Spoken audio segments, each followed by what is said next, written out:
All right, it's an honor here to have CNN's chief climate correspondent, Bill Weir, who's out with his new book, Life as We Know It Can Be. Parenthetical. Bill, great to be talking to you. So good to be with you, Mosh. You don't know that when I'm out with my team, I have a small team of 2 producers, directors who shoot all my stories. And Mo News is on our regular podcast rotation. We're big fans, so it's an honor to be with you. Well, it's an honor to know that I have been listened to in some of the most remote places on Earth. Bill, one of the roles you have at CNN, you've had a show for a number of years, The Wonder List, that takes you. Bill, how many places have you gone with that show? Well, we filmed The Wonder List, I think, in 28 different countries. I've reported from just over 50 in my career, thanks to that series largely. But have visited now. I think I'm up around 91 or 2, something like that. I've been so lucky. I had a very nomadic youth, bouncing around the United States, but I was at ABC News and just fortuitously when Diane Sawyer in 2004 said, I hear some interesting things are going on in China. Why don't you go explain China to us? It was such a gift, By the way, I'll stop you there. These are literally, people are like, oh, how does a newsroom work? It's like, no, somebody literally in the newsroom will go, China. Can we do something on it? Yeah. Weir, go, and to come back with something that they liked and they wanted more. And so then they had me go do a series in India. And that really whet my appetite for this kind of big, exploratory, curiosity led journalism, trying to really explain these big geopolitical trends, but at the human nature level, you know. One of my favorite sounds in the world is a seatbelt sign going off in a country I've never been before. And just the thrill of the new sights and smells and signs and figuring out the differences, the choices they've made to build societies and how similar they are to us in terms of wants and needs. And so I really relish being able to tell stories internationally. And so the thing is, every country is different, but one thing that unites us all right now is we all live on the same planet, and we're all impacted by climate change. That's been a focus, something you've been diving into as you've traveled to some of the most remote places on planet Earth. How did you end up getting into climate coverage? And do you have a memory of you were on a story and you're like, oh, I'm familiar with climate change, but I see it impacting things in a way that I didn't conceive of until now. Yeah, absolutely. I went through the natural evolution I think a lot of Americans did on this story because it's been so politicized and demagogued and obfuscated by special interest over the years. And it's very sort of a polarizing just topic to think about. I started in sports. I was a smartass local sports anchor in Green Bay and Chicago, covered Jordan's last 3. Yeah, Bill, I was telling you, I grew up in Chicago watching Bill cover, some of the most, the biggest years in Chicago sports history with the Bulls 4 through 6 championships of Michael Jordan and Dennis Rodman. And it was a thrill. I was a courtside reporter for WGN and we did a morning show there. And, that town just lives and breathes their teams and such a great time. And I went from there. Even when they're losers, as a Chicagoan, even when the teams are losing year after year. I do argue, maybe you can agree with me or not on this, Mosh, but I always said that Chicagoans would have given back 3 of the 6 Bulls titles to get one more Bears Super Bowl. Oh, yeah. That's tough. And by the way, as a Cubs fan, we finally had our first one in 100 years in 2016. But the Bears, we're still talking about the 1985 Bears in the year 2024. Exactly. The Bears. Anyway, so then I went to LA and did covered sports there. It was for Shaq and Kobe's first 3 years. I was sort of stalking Phil Jackson in those days.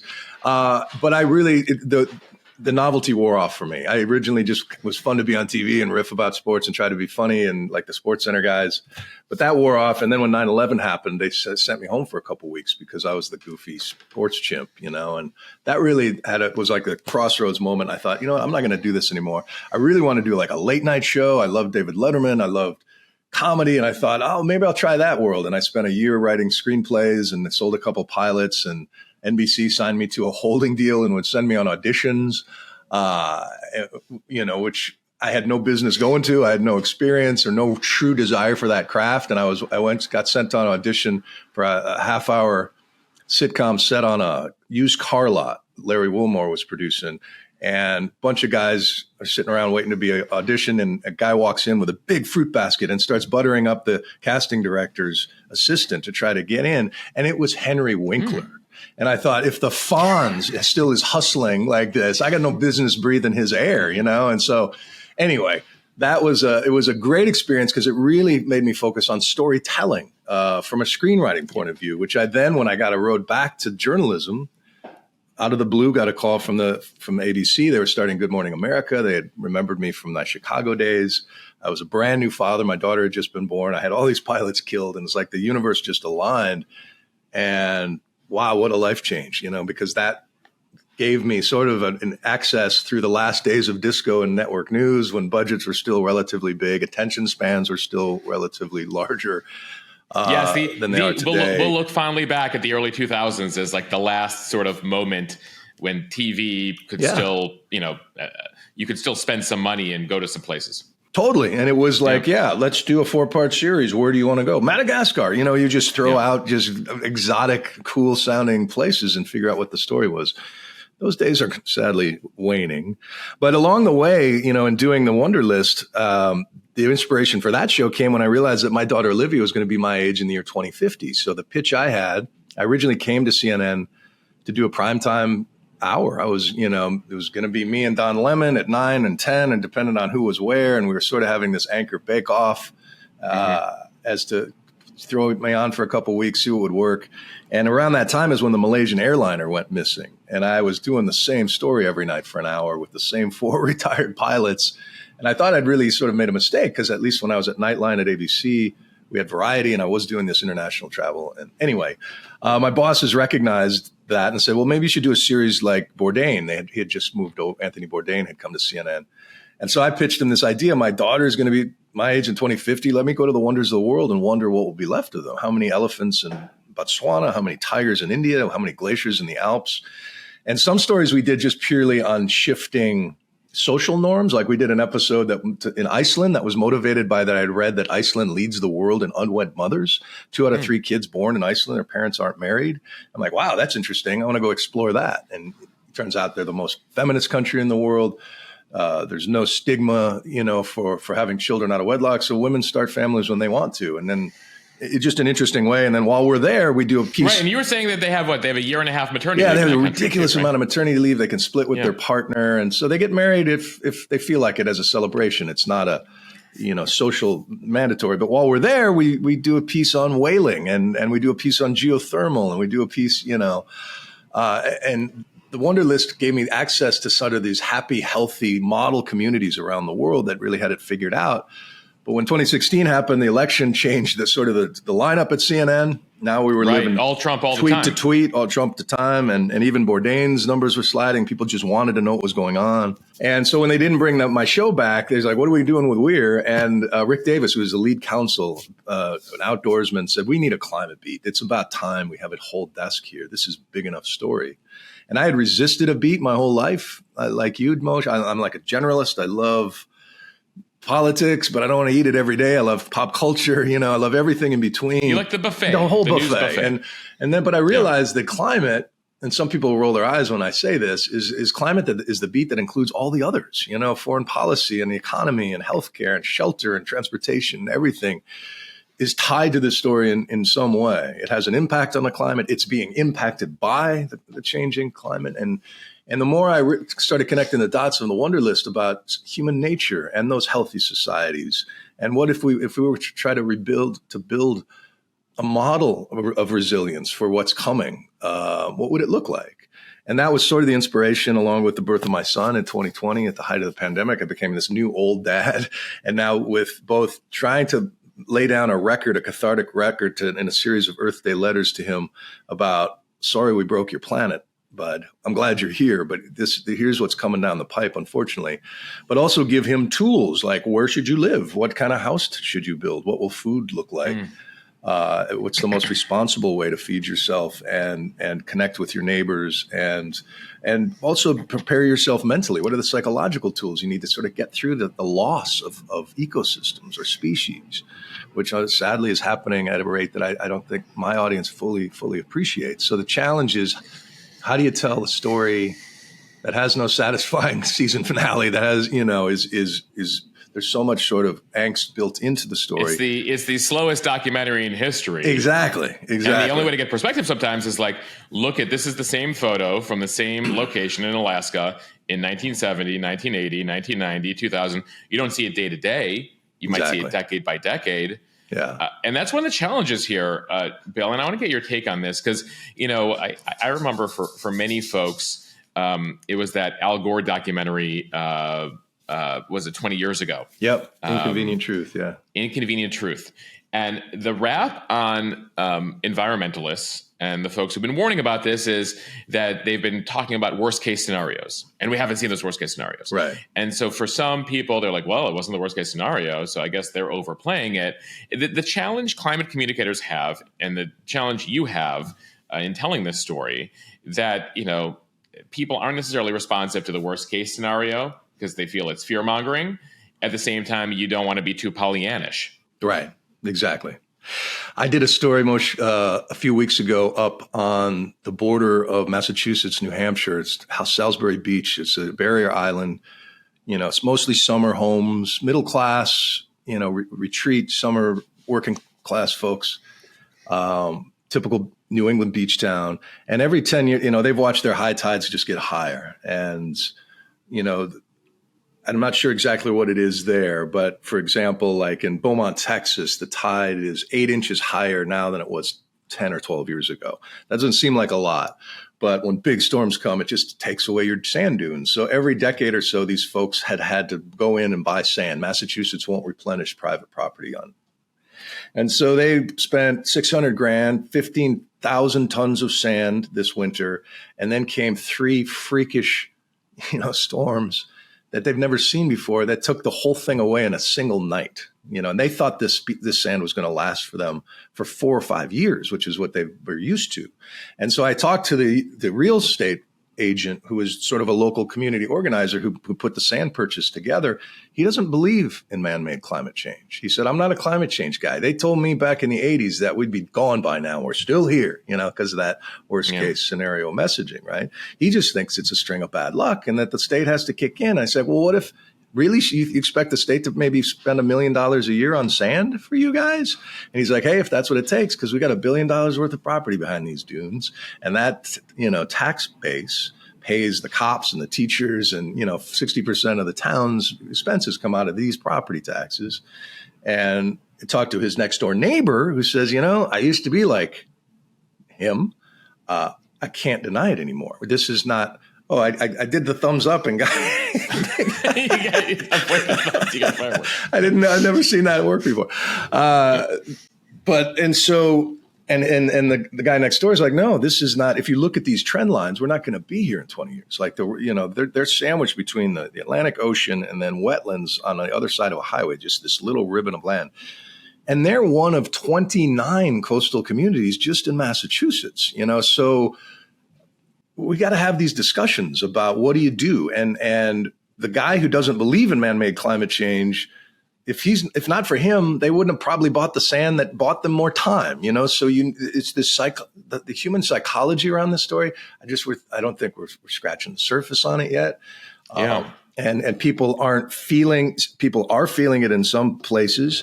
They see the wildfire smoke in the summer.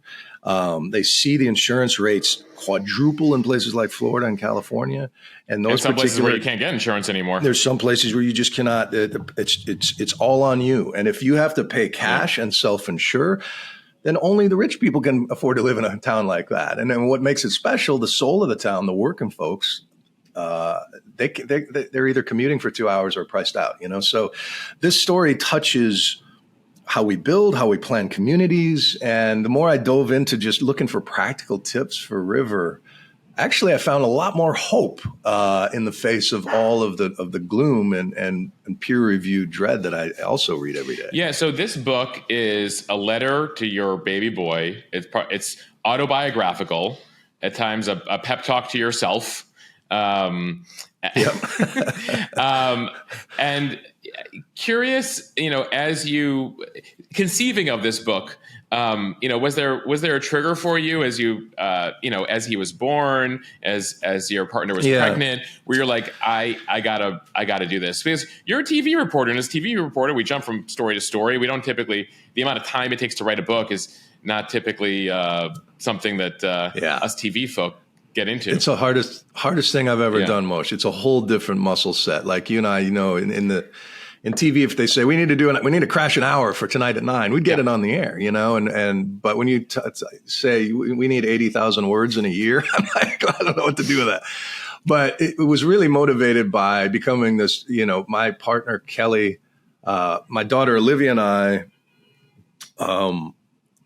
she had been through my divorce from her mother, which sort of happened as I was on the road for the Wonderlist. One of the costs of that travel was that family sadly came apart, and I was sort of adrift for a couple of years and met this amazing new partner, Canadian ball of sunshine named Kelly. And she didn't think she could conceive, and she very much wanted to become a mother, but her one remaining ovary surprised us both, and we were just like delighted, and she was so thrilled. And I didn't even, just to be a new dad at 52, had a whole new perspective because of my experiences with my daughter, and my mom did the same. My brother and I are 16 years apart, so we end up, repeating the parental stuff, whether we want to or not. But at the time, I wasn't only allowed into the hospital after he was born for an hour. We were kicked out. It was, Kelly had to wear a mask to the hospital. Peak COVID, April 2020. People were selling N95 masks on eBay for $600 a box, right? It was like the height of that hoarding thing. So the only masks we had were from my wildfire go kit. And so Kelly was wearing a mask that I wore, smelled like smoke, to the hospital. The world is in lockdown. There's a death ticker in the bottom of the screen. And then that summer, the George Floyd murder happened, and I was out in the streets, which is, it just felt like the world was coming apart at the seams. And having covered climate for a couple of years, I'd look at this little squiggling bundle and think this human is going to live to see the 22nd century if he's lucky. And so what's going to happen? Like there's just so much uncertainty. So much happened in the first 4 years of his life, from January 6th to Trump now leading in the polls. It's just like history is just history feels like it's moving faster than it did. Yeah. Exactly. And I use my kids as these sort of living, breathing units of measurement, and say, the day that River learned to open kitchen cabinets on his own is the day I packed body armor and went to cover the inauguration, and these sort of milestone moments. And what is democracy going to look like when he's 21? What is this neighborhood? We live in Brooklyn. What is that going to look like? And all of the things that I've learned in my beat, I'm trying to make sense of them and just some sort of practical tip. And again, found all these dreamers and doers and problem solvers who are out there working on this problem from the water angle, from the air angle, from the temperature angle. And I hope as the conversation comes more into the mainstream, we can start celebrating these folks and really discussing best practices, good ideas. We can do this. We can lessen the pain. We have the capacity, and with the tools are readily available right now. You dedicate this book quoting Mr. Rogers to the helpers. Find the helpers. And there's a lot of anxiety around climate change, and you see particularly also in the younger generations. River's too young. My daughter Olivia's way too young for this, but Gen Alpha is living with and Gen Z is living with climate anxiety, but you take a look at the people who are doing something. So talk to us about that, Bill. What have you discovered? What are some of the more interesting, unique things you're discovering? Because at the same time, you look at the numbers. I think there was a recent Axios analysis that effectively the vast majority of the pollution and CO2 going in the atmosphere are from a couple dozen companies and countries. And so what does it matter if I gather 3 glass bottles that I have, or, the little things out there? But talk to me about some of those little things. Well, you're absolutely right. This is a global problem that you could fit the C-suite decision makers around the major part of this issue. You could fit them, in a couple of Greyhound buses. Right. The Saudi oil company, a couple of Russian companies, exactly. Exxon. Yeah. Yeah. ExxonMobil, these guys, and they sang the right song for a couple of years that we're going to be part of the transition, and we'll use our skills in drilling for oil to drill for geothermal well. Like that's what we're hoping for. It turns out it's not as sincere. These are the most profitable corporations in human history, and they don't show any interest in changing that business model. I do feel, though, and I do give a shout out now, and I've changed in covering this story.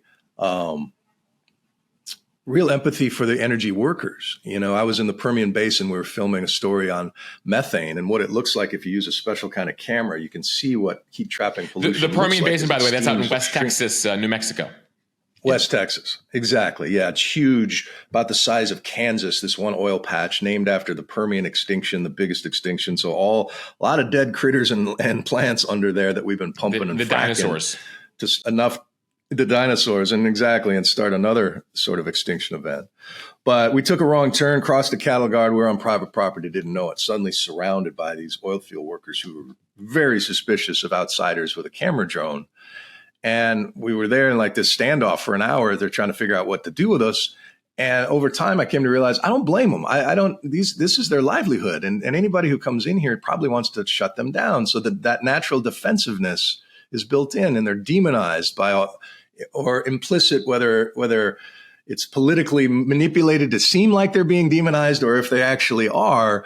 I want them to know that they're like veterans of an energy war, veterans of an unpopular war. They risked health and livelihood to do these very hard jobs that powered America, built the modern world. Unfortunately, now we realize the side effect of that is that carbon Godzilla we've uncorked has gotten too big and is destroying everything we love. But that's not their fault, and the decision makers, this is winding its way through dozens of courts around the country as big oil is being sued for misleading the public about the true costs of their product. These people, the pressure, they enjoy social license of folks who may protest a pipeline, but don't want to protest a gas station, right? And so the sense of these fuels being so entwined in our lives makes it really complicated, makes it really easy to say, what can I do? Because I got to get to work. I got to feed my kids. I don't have time to, do those sorts of things. And that's complete human nature there. But my argument is that the antidote is action. The antidote is connection with your community, talking about this issue, about what concerns you, about hopes for the future, about ways to improve. What if our school buses were electric and we wouldn't have to breathe these fumes at drop off? And then they could plug the classroom into the bus at night. What if we thought about this way when it comes to our utility companies? Small number of people are deciding what our power mix is. We need to start going to those meetings and raising our voices. It's about getting your kids in nature with each other and invested in the natural world and curious about where their food comes from, and taking them to a farm visit, or curious about where their water comes from, and exploring that in whatever ecosystem you live in. And in the end, I came away with that's really the best hope we have, is to connect with each other around nature, try to solidify as much trust and resiliency in the community before, heaven forbid, a wildfire or hurricane sort of rearranges your pyramid of needs. And if you do that, if you connect with folks around those basic needs, it fills your love and esteem needs, your higher needs, I think, in ways that we're all craving, and that just social media is never going to fill, or consumerism is never truly going to fill. And so for somebody to just think about the big problem, what can I do? It's so much bigger for me. Well, you have a voice, both as a voter and a consumer. It was kids in the street behind Greta Thunberg that I think led to the Inflation Reduction Act eventually getting passed, the biggest climate legislation. So there was that burning that off, that anxiety and action that tried to mitigate the problem, change the policies, change the fuel sources of our lives. That's a systematic thing. But then in your daily life, I pay extra to recycle all the plastic that comes out of my house. We put river and bamboo diapers. We really try to reward these startups that are using earth-friendly products and those sorts of things. And I pay a premium for that. You shouldn't have to. We have to rearrange the story where where the hidden costs of our choices aren't so hidden. They're more obvious. And just in terms of like trying to, I think it's all a personal choice. I wrestle with my flight, carbon footprint because I'm on a plane all the time. But I also have almost 4,000 miles on city bikes. Does that balance it out? I haven't owned a car in 5 years. And that wasn't some Captain Planet conscious decision thing. It's just that a parking space in New York City is, $800 a month. And we have amazing bike paths. And City Bike is an amazing service that I just take advantage of. And then before you know it, you got 4,000 miles on a bike. And I was inspired by the Dutch and the Netherlands, like covering stories over there and seeing how those folks live these bike-centric lives. So I feel better knowing, that I'm doing a little bit around that part. Is it a solution? No. But, if you're the person who wakes up after a rager and realize you did a lot of the trashing the night before when everybody was having a good time, I was raised to try to clean up after yourself a little bit. One thing you noted to me is that polling would surprise people. That based on the amount of people you assume want to do something versus the amount of people that actually are concerned about this.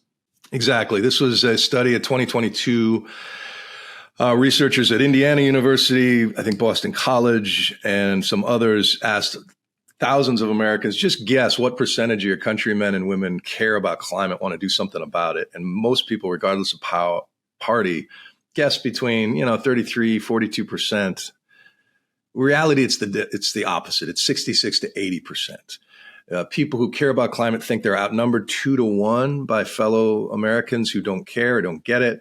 The opposite is true. You're surrounded by allies you didn't know you had. It's called pluralistic ignorance, this misperception of how the public is that a media problem? Has the media miscovered this? Why do we have that impression?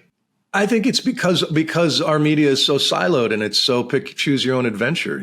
For Republicans living in Fox News world, they have a completely alternate take on reality about the issue and how to think about it. And everything is just, every story about an EV, it's just it's shirts and skins. It's the right, same it's thing. Bad. And over at MSNBC, the world is going to end tomorrow and we're all going to be underwater. Yeah, exactly. And so there's so many nuances, right? Just my reporting in this book led me down a path into, obviously the big talking point these days for environmentalism and the planet is try to eat as much plant-based diet as you possibly can, which has been foisted upon me by my vegetarian partner. I heard as much. She's trying to get you to make a case against, one of the biggest emitters of CO2 in the world is all the cattle. Exactly. Yeah. And modern meat production is a massive problem.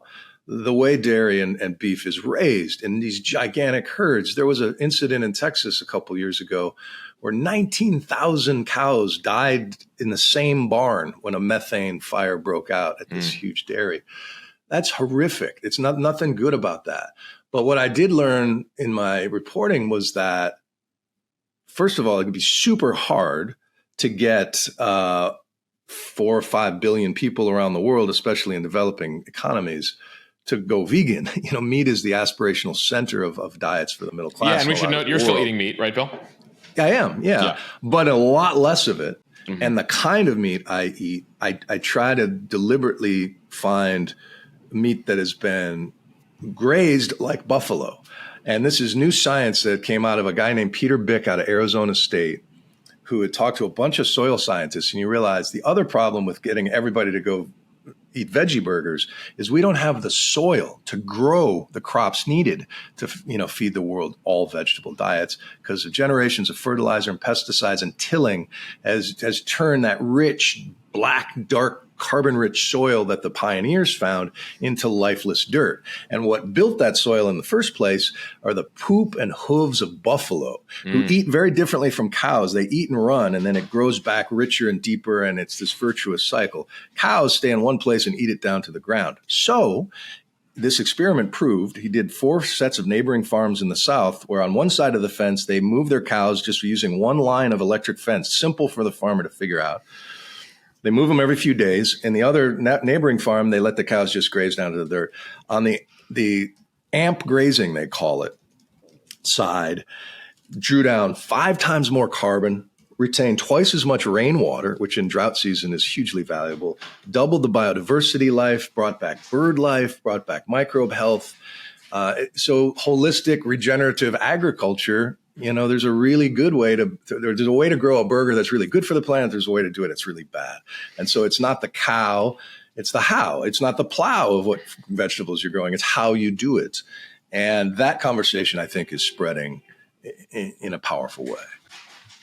When it comes to, the shift, you talk about how we've hit a tipping point in a positive way. I mean, obviously, people are worried we've hit it in a negative way in terms of the temperature hitting 1.5 degrees Celsius over pre-industrial times, but in a positive way in terms of EV adoption.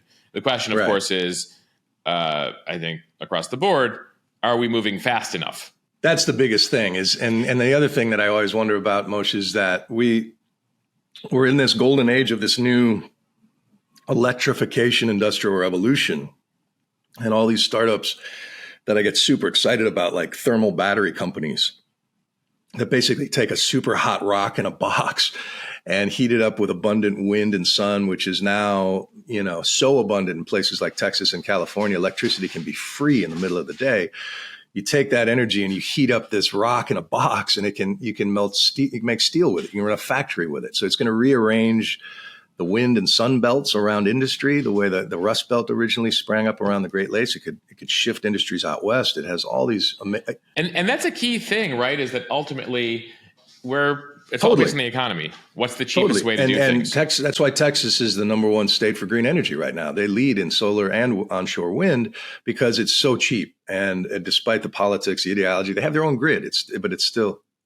I was going to say, so Texas has the Permian Basin and a lot of oil is coming through it. At the same time, the state is number one when it comes to renewables. And regardless of what happens in the November election, the renewable energy thing will happen. Now, a Trump administration could stifle it, could try to jam it up for sure. But even as all of that is happening, it's not replacing the old dirty legacy fuels right now. We just have this endless capacity for energy, and we're using it now on new stuff like cryptocurrency or AI computing, which demands enormous amounts of electricity.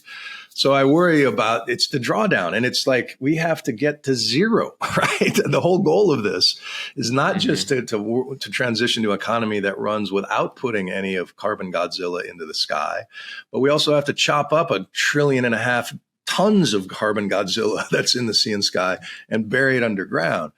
Huge, amazing challenge. And days when that just the thought of that, it makes me want to get in the fetal position. But then I meet people who are like, you know what? Give me a shovel. How do we do this? Let's do this. Talk to me about that, because that's a technology that's been talked about. The question is, can we do it anywhere near the scale we need to? Literally, the process of what they call carbon sequestration, taking CO2 and burying it in the ground. I know that recently there was a headline out of Iceland. There's some places in the American South they're looking at. Where are we with the technology in terms of making it cost effective and remotely taking even a small smidge of the CO2 we're putting in the atmosphere and storing it in the ground? Yeah, we're at the very, very, very, very nascent beginning of this. I did a whole hour special on this, and I went to Iceland and talked to CarbFix, where they have these direct air capture machines and they just pull it out of the sky. And the way to think about how inefficient that is we're talking about something that is in the air that is, 400 parts per million. And so to suck that much air through something to capture that one tiny little molecule of CO2, it's doable, but it's certainly not the most practical. And that technology will get better and better. A lot of people are betting much more on nature-based solutions. There's something called rock weathering, where if you put out a certain stone, you can accelerate a natural process. The earth draws down carbon naturally and locks it both under the oceans and under rocks. You can accelerate that process. I met a guy, Marty Odland, at Running Tide, an ocean repair company in Maine. He's the one who gave me the idea, the metaphor of it's a carbon Godzilla that we have to go get mad and cut up and chop down. He's using kelp rafts, basically rafts floating in the North Atlantic that with kelp seeds and limestone, and it grows incredibly fast, sucks down many tons or whatever. I don't know how many rafts he's going to generally need. But then when that microcrop gets big enough, they cut it, it sinks to the bottom, the pressure sequesters that. At least that's his theory. We don't know if that works at scale yet.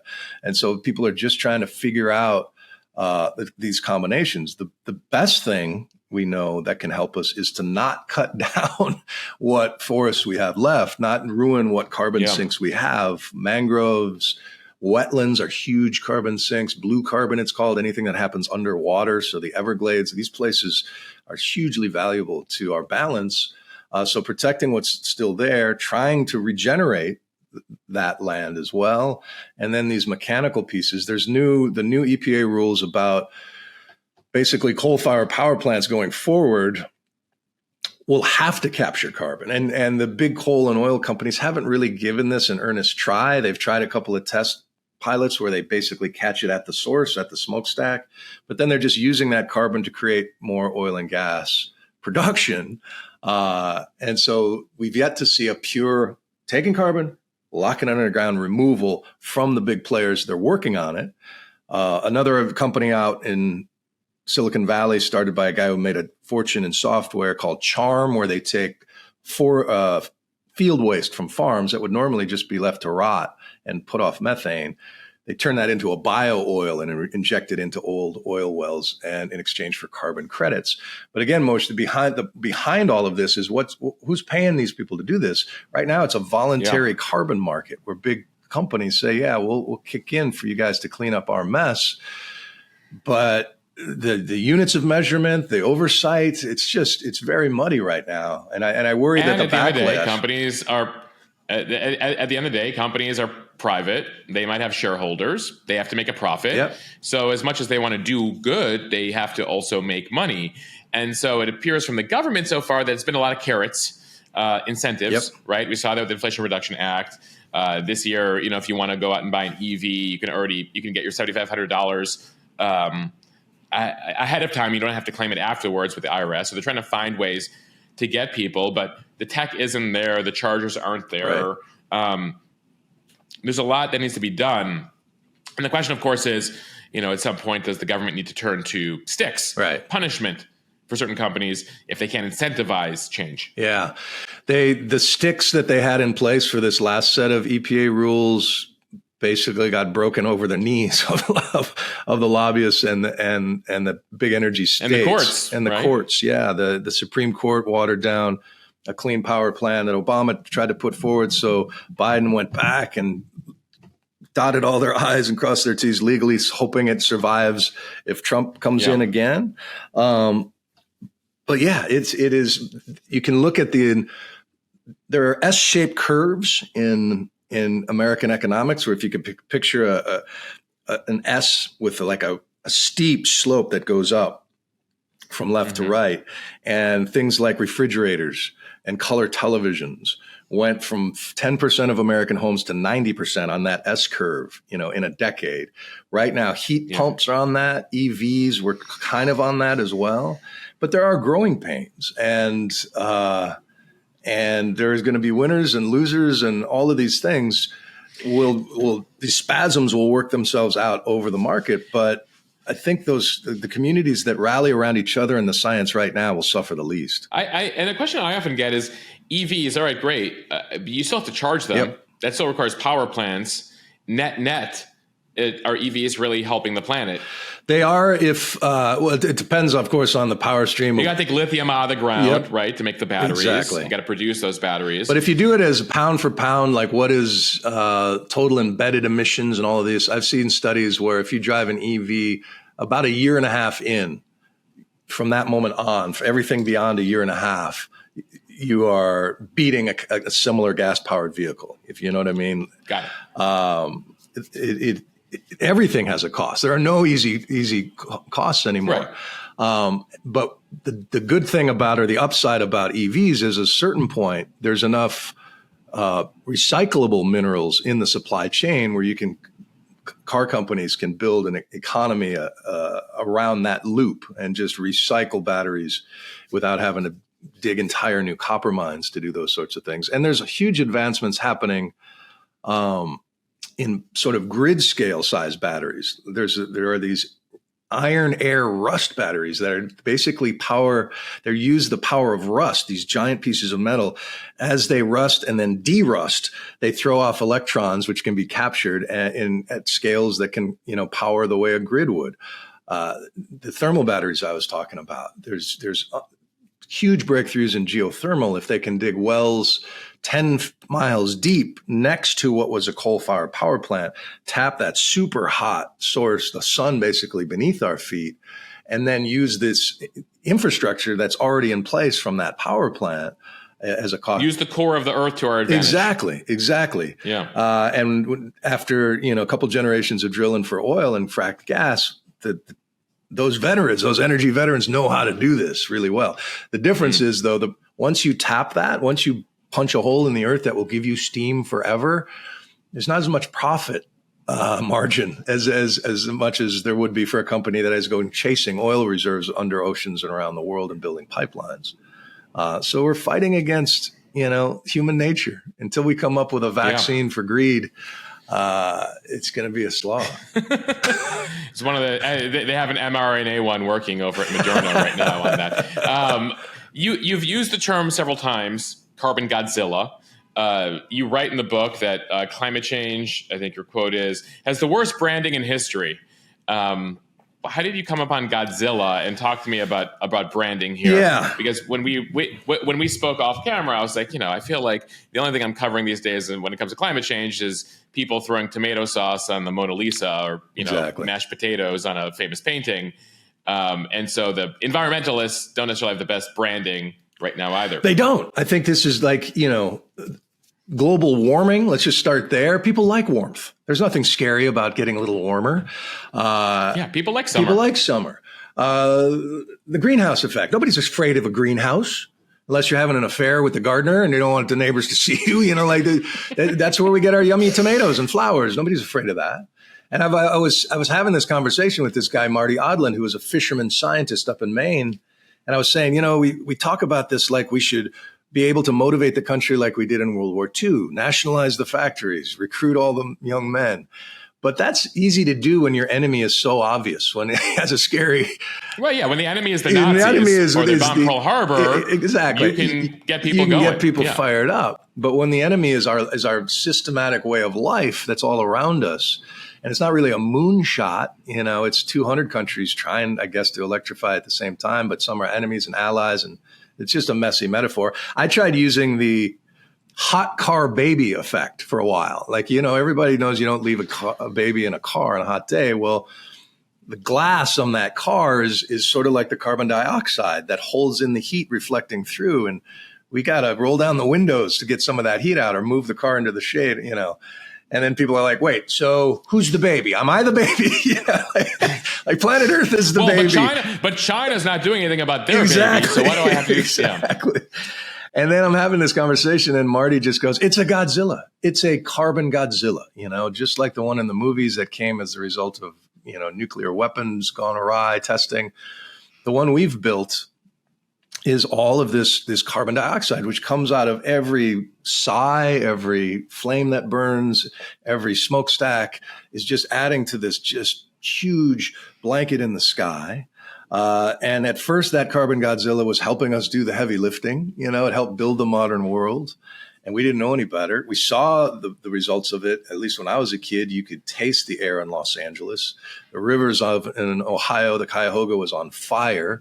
The evidence of the carbon Godzilla downside was so obvious. It gave us the Clean Air and Water Act, which made it a lot less obvious and allows Donald Trump to say, we have the cleanest air and water. We don't.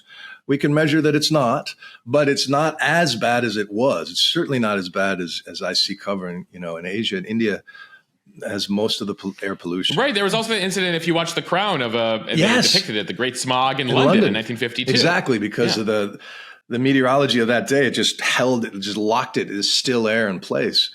And I try to connect those dots when covering the wildfire smoke last summer. We're probably in for it again this summer, but between the air that you can see that we're memeing Blade Runner jokes about and the air you can't see, the products of our that invisible carbon Godzilla.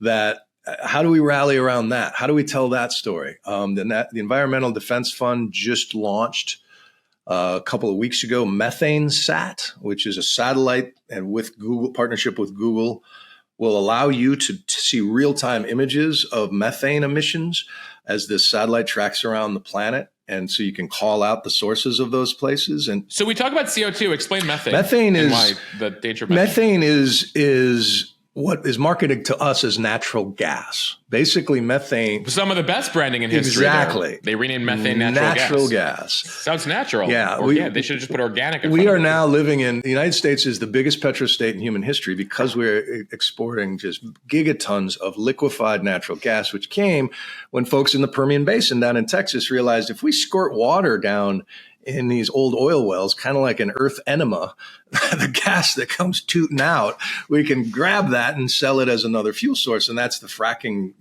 revolution that we've had. The problem is it was marketed as a cleaner, more earth-friendly substitute for coal. And that's how it was sold. And that's what helped it take off. Turns out that's only true if it never, ever leaks. And it leaks everywhere. It comes out of everything. And a methane molecule has 80 times the heat trapping power of a CO2, carbon dioxide molecule. So if CO2, carbon dioxide, is like a blanket of average thickness around the Earth, methane can create a blanket that is as thick as LeBron James is tall. And it only stays in the atmosphere for 10 or 20 years, whereas carbon dioxide is up there for centuries. So methane is the fastest, easiest lever to start tackling this problem right now. And the way to do it is to convince these oil companies, stop, plug your leaks. You've got oil rigs that are just spewing this stuff, plug those leaks. And they would say, well, we need more pipelines to do that. We need to create a market for all that wasted gas, which we just— And it's going to make your gas more expensive. Exactly. You got to spend money on that. So, that is the heart of it. It's sort of carbon Godzilla and methane Mothra are our enemies these days. But you got in that last answer to the point, which is we've done some stuff, right? The Clean Air Act, the Clean Water Act. We got dolphins and whales coming up the East River in New York City, which, that's always the joke of how disgusting that was for so many years. But now wildlife, it's clean enough for wildlife. I remember growing up in the late 80s, early 90s with the ozone concerns, the ozone layer. Totally. And that is an example. Yeah, it's an example of that's the most successful treaty really in international history, to stop using those chemicals that were just chewing a hole in the ozone layer, which would have led to a lot more cataracts. That light that gets through, hugely damaging, hurts crops. It is on path to heal. The difference on that one, though, was the United States was behind reform on that, because for manufacturers for air conditioners and these big refrigerators that use those particular troubling compounds, they had better alternatives in the pipeline. And they knew if the world shifted away from the old way, Americans would profit from that. So that helps, right? And so now, how do you convince the C-suites at ExxonMobil and Saudi Aramco and all these places to shift away? A carbon tax is one of those things economists will say would be the most efficient way to do it, but the politics have been fighting that forever. And the politics of taxes is complicated. Nobody wants new taxes. Yeah, exactly. Nobody. A certain percentage of people do not want it. Yeah. Right. But, if this is also a class problem, it's a super unfair because the folks with the smallest, contribution to the problem, as we know, are suffering the most in developing countries. And then the top 0.5% are burning, inordinate amounts of carbon, making carbon Godzilla a lot bigger on a daily basis than most folks. When do those folks lose their social license to do that? And how? And what has to happen? It's a fascinating question. Yeah, you've traveled to some of the places that are going to be most impacted, and they've contributed the least. Some of these islands in the Pacific, it's unclear, are they going to, when river is your age, whether there's still going to be people there. Talk to me about those conversations with them. And because you've seen some of these global conferences where they're like, okay, America, China, India, you should be paying us because we're most impacted by your industrialization over the course of the past century. Totally. Yeah, yeah. You made the mess that is now literally flooding my living room. And the richer countries have promised a loss and damage fund, had for years. In this last recent COP, big climate convention, the ball moved a little bit, and some of that money is starting to be released right now. Because it's not only they would argue the moral responsibly thing to do, but you also want to prevent massive unrest, right? Right. It's like climate reparations. Totally. Yeah.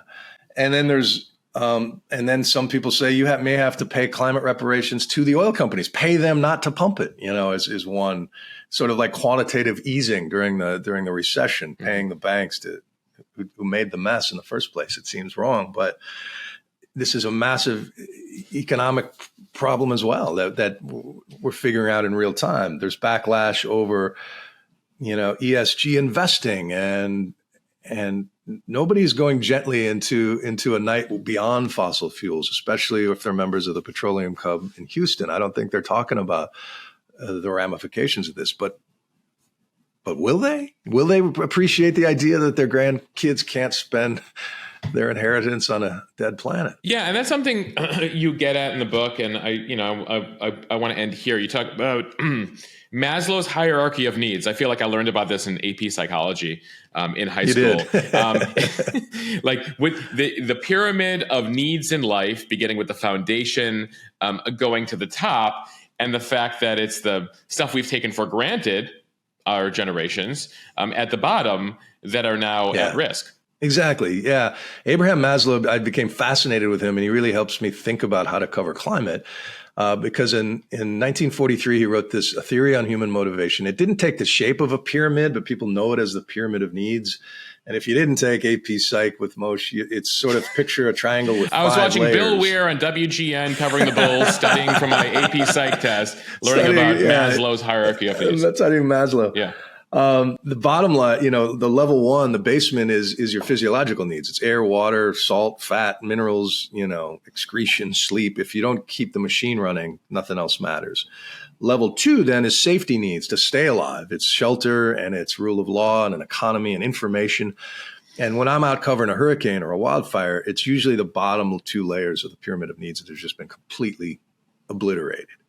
Level three is love, your love needs. We're social creatures. We want to belong to a partner or a tribe or a pickleball team or a mob descending on the Capitol. And then level four is your esteem needs.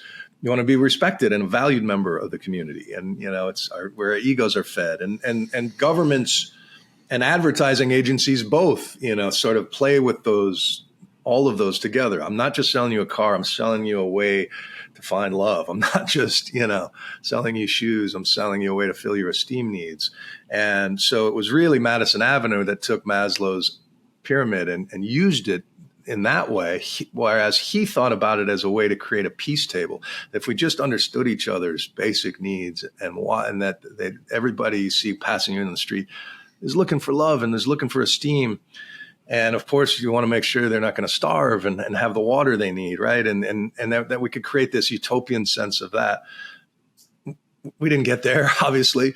And people have been wrestling with this pyramid. Some say that the top should be blown off and it should be parenting at the very top, like mate acquisition, mate retention, and how you parent is the ultimate form of existence because nature wants procreation. A lot of different psych reinterpretations of this. But late in his life, Abraham realized that what he had called that self-actualization, the very top of the pyramid, which is you should be whatever you want to be. You want to play for the Yankees. You want to open a bakery of your dreams. You should be able to do Once that. all your other needs are met, you can Once you can all go your other for needs that. are met. Yeah. Exactly. And wouldn't it be great if everybody had that opportunity to fill that tip of their pyramid? But people were raising their hands in classes and going, Professor, what about Hitler? Isn't he self-actualized as a murderer? I mean, he's the best at what he thinks he's doing and is called to do. And so I've got Maslow's journals. He died of a heart attack going out for a jog at age 60. And towards the end of his life, he was completely ready to scrap self-actualization. He thought it was too messy. And he realized what he really admired in the most mentally healthy people, these leaders that he was sort of fascinated with, it was that self wasn't a part of the equation at all. They transcended, whatever their tastes or hobbies were and did something that really spoke to one of the basic fundamental 14 values that he called being values, and that is truth, justice, fairness, beauty, humor, completeness. And if you're a lawyer and you say, why do you do what you do? Why do you practice law? Well, I believe in the law. I believe in justice. That is as much a part of them as their spleen, right? Or if you're a journalist, Moshe, why do you knock yourself out creating a one-man newsroom? It's because I hazard to believe that truth is as much a part of you as your left leg. And you really see that as a service and a value as one of the basic needs there.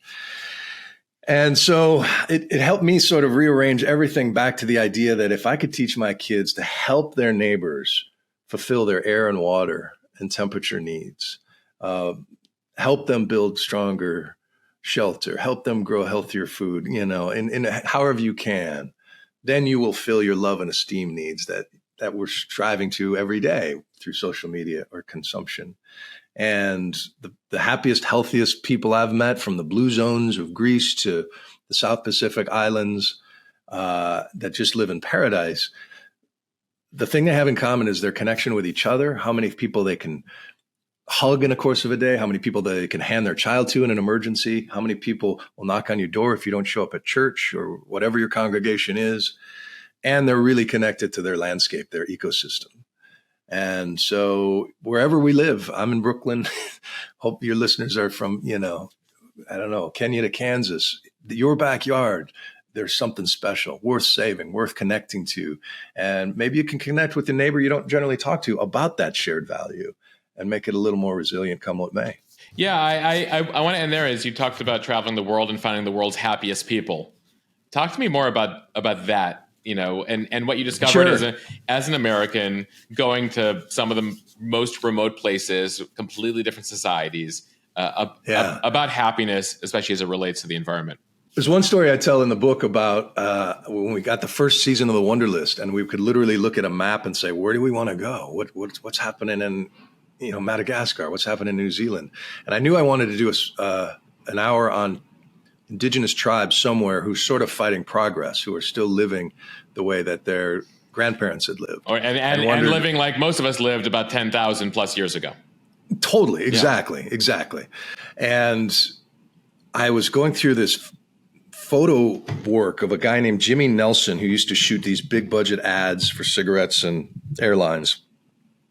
But then in sort of a midlife crisis, got one of these big antique plate cameras where you put the blanket over your head. Mm. And he started going to the most remote tribes in the world, from the Kazakhs and Mongolia to the Mersey and Ethiopia. And he had this, and he shoots these beautiful, luscious portraits of these people in indigenous dress, sort of at their most glorious. And he calls his project Before They Pass Away, before these places get, homogenized into strip malls and these folks are wearing T-shirts like everyone else. He's fighting against that. And I saw he had this picture of these two guys on top of a rock in the middle of the South Pacific, on the top of this Piton island below them, just the most beautiful thing. They're holding bows and arrows. And I looked it up, and they're in Vanuatu, which is typically top 5 happiest countries in the world. This island nation, 82 little islands. And one of the least visited in the world. Least visited, yes. Yeah. Between Hawaii and Australia, super hard to get to. I'm like, I want to go meet those guys. And so we called Jimmy Nelson. We hooked up. He's going to meet us in Vanuatu. I'm going to go meet those guys. Longest place I've ever traveled to go to, flights, Sydney, planes get smaller and smaller and smaller. We get to this island of Ra. There's one truck on the island. We go bumping across the thing for an hour, over the sandbars, across the reef to end of the road. Got to get in a dugout canoe, go through the canoe over to this little island. Guy walks out of the forest, and he's wearing, it's the guy in the photograph. I immediately recognize him as the guy holding the bow and arrow. But instead of a loincloth, he's wearing a Manchester United T-shirt and like board shorts. And he walks over and he's like, I just followed you on Facebook. And they had gotten cell service, like the year before. And he took me up to the spot in that photograph and had better cell service than my apartment in Manhattan. And I realized there is no more, with the exception of a few uncontacted tribes in the Amazon, there are no, simple civilizations. And there's an island off the coast of India where they'll kill you if you show up, right? Yeah, exactly. Yeah. But and just how connected. And he starts asking me questions about these bizarre conspiracy theories about the Obamas that he'd picked up on Facebook, from some radio host on another island. Mm-hmm. And they're just cycling through the early days of like being connected and understanding what that is. They're living in 2011 internet over there. Exactly. Yeah. And now that more people know them and are coming there, Bob, who's the guy at the top of the photo, who came out, I was like, "Hi, I'm Bob. Good to meet you." He wants to be an actor. His dream is to be an actor, because film crews are coming, and he saw what we were making, and they get tips, and because he wants to build a house with cement walls instead of thatched, and so he's just building the very bottom of his pyramid of needs. Things that we take for granted, but has the same like love and esteem needs. Like I wanted to be an actor for a while, and he's got bitten by that. So that sense of shared humanity around that. But he told me the story about how a guy from California came and said, I want to buy this island, and you guys can live on half the island and work in my hotel, and I'm going to build a hotel over here. And he offered them $30,000 in cash, which was so insulting, but they didn't know any better, right? Mm-hmm. And the men on the island of Ra had voted, and they said they were willing to take it, but the women voted them down. They didn't want to become, tenants in their own paradise. And I asked Bob, I'm like, be careful what you wish for. If you I know you want a road and a hospital and schools for your kids, but if all of those things come, it's going to change the rhythms of your life. It's going to change whether your kids can fish on this reef, what time you get up and go to sleep. You're going to be waiting on people is that okay? He's like, no, that's okay. I want it. I want what I've seen on these screens. I want that better life. And who's to blame them for that? And so I'm just fascinated by these places like that, or Bhutan, where I went up in the Himalayas, where they had just gotten TV, maybe 5 or 6 years before we arrived. And in this peaceful Buddhist kingdom, pro wrestling from America was the most popular show. How has that impacted their happiness, though? I mean, were they content before this?